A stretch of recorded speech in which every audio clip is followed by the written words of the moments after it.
जरा तसव्वुर करें कि आप जहाज में बैठे हैं, आपके साथ आपके दोस्त, आपकी फैमिली और आपकी टीम है। सब हंस रहे हैं, सफर की खुशी में डूबे हुए हैं और जिंदगी बिल्कुल ठीक लग रही है। और फिर सफर एक लम्हे में सब कुछ तारीख हो जाता है।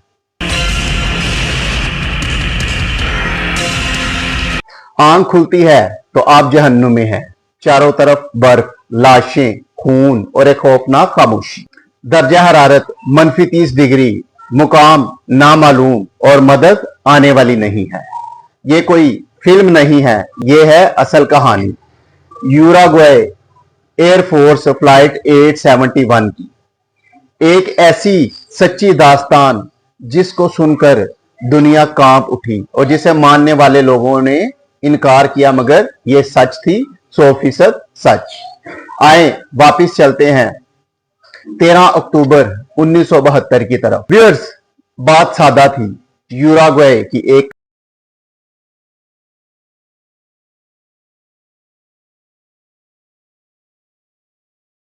नौजवान rugby team old Christians club ने फौजी जहाज किराए पर लिया। मंजिल थी यूराग्वे की शहर मोंटेविडियो से चिली के दारुल हुकूमत सैंटियागो। जहाज में 45 लोग सवार थे।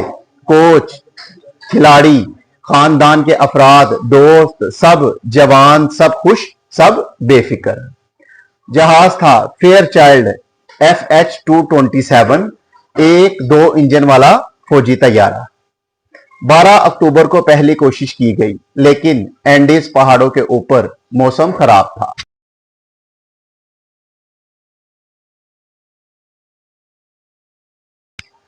जहाज को अर्जेंटीना के शहर मेंडोजा में रात रुकनी पड़ी।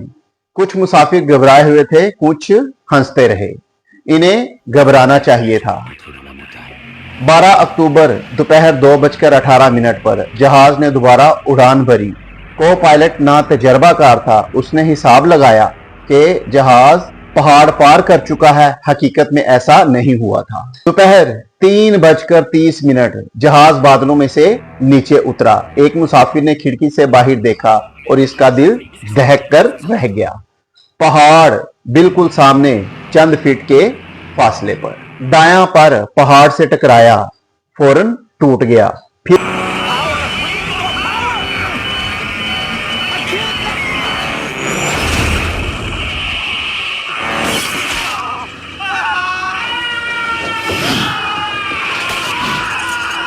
बायां पर, वो भी खत्म।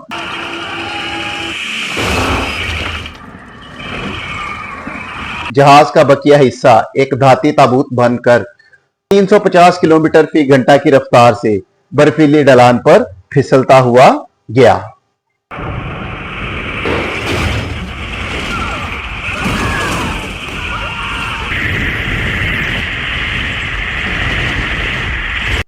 फिर खामोशी, फिर कराहें।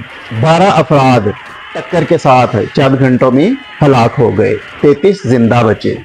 जख्मी, खौफजदा, सर्दी से कांपते हुए 11,500 फीट की बुलंदी पर एक टूटे हुए जहाज में बगैर खाए पिए, गरमाइश के, बगैर मदद के। किसी को मालूम नहीं था कि वो कहां है और कोई आने वाला नहीं था। व्यूअर्स, रेस्क्यू ऑपरेशन शुरू हुआ। हवाई जहाज कई बार इस इलाके पर से उड़े, लेकिन एक बेरहम हकीकत थी कि जहाज का रंग सफेद था। बर्फ सफेद थी। मलबा मुकम्मल तौर पर नजरों से ओझल हो गया। सिर्फ 8 दिन बाद तलाश बंद कर दी गई। हुकाम का मानना था कि इस मंजुमद सर्दी में कोई जिंदा नहीं बच सकता। बच जाने वालों ने एक छोटे रेडियो पर खबर खुद सुनी कि इनकी तलाश खत्म कर दी गई है। दुनिया ने इन्हें मुर्दा मान लिया था। इस लम्हे का तसव्वुर करें कि आप जिंदा हैं, आप लड़ रहे हैं और दुनिया कह रही है नहीं, तुम मर चुके हो। व्यूअर्स, अब असल लड़ाई शुरू हुई कि खाना चंद दिनों में खत्म हो गया। रात को दर्जा हरारत -30 डिग्री तक गिर जाता, लेकिन जख्मों से सर्दी और नाउमीदी से मर रहे थे। फिर वो लम्हा आया जिसने पूरी दुनिया को हिला दिया। खुराक खत्म हो चुकी थी, मौत सामने खड़ी थी और बच जाने वालों ने एक फैसला किया कि जो हर इंसान के लिए सोचना भी नामुमकिन है। उन्होंने अपने मुर्दा साथियों का गोश्त खाने का फैसला किया। व्यूअर्स, ये फैसला आसान नहीं था। फैसला आंसुओं के साथ किया गया, दुआओं के साथ किया गया। ये वो लोग थे जिन्हें वो जानते थे, इनके दोस्त, इनके भाई, इनके हम जमात, मगर उन्होंने जिंदगी का इंतखाब किया। उन्होंने बाद में कहा कि उन्होंने अपने जिस्म दिए ताकि हम जी सकें, वो हमेशा हमारे साथ हैं।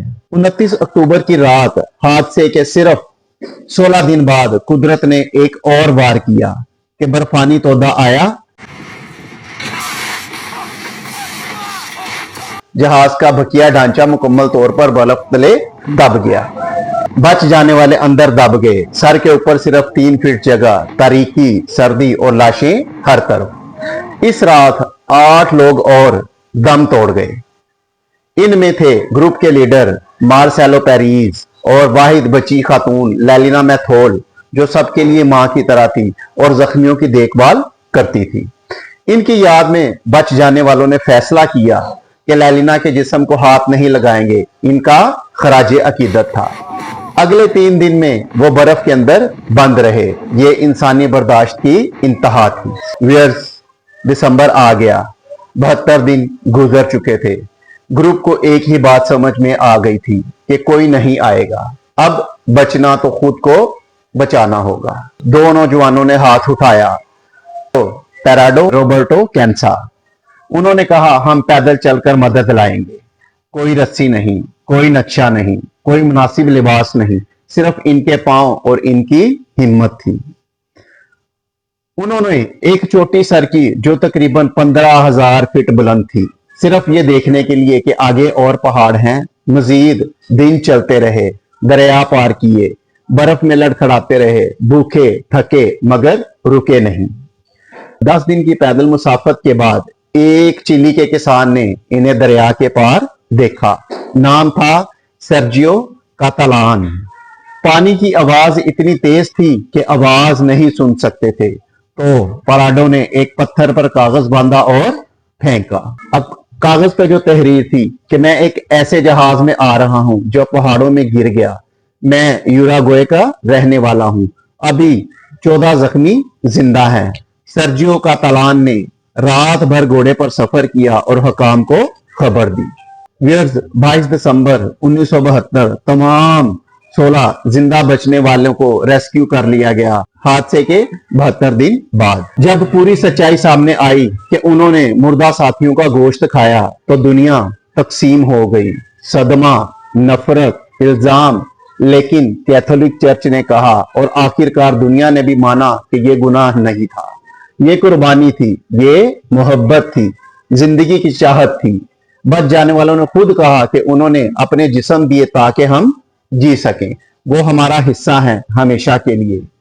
इस वाक़े पर 1993 में फिल्म अलाइव बनी और 2023 में नेटफ्लिक्स पर सोसाइटी ऑफ द स्नो, जिसे दुनिया की बेहतरीन वक़ा की फिल्मों में शुमार किया जाता है। नैंडो पेराडो आज भी इस पहाड़ी के बारे में बात करते हैं तो वो कहते हैं कि जब सब कुछ छीन जाता है तब पता चलता है कि आप असल में कौन हैं। व्यूअर्स, अब आखिरी बात, फ्लाइट 871 सिर्फ एक जहाज के गिरने की कहानी नहीं है। ये कहानी इस बात की कि इंसान क्या है, नामुमकिन फैसलों के सामने क्या करता है, मरने से इनकार क्या होता है, और दोस्ती इतनी गहरी हो सकती है कि मौत के बाद भी कायम रहे।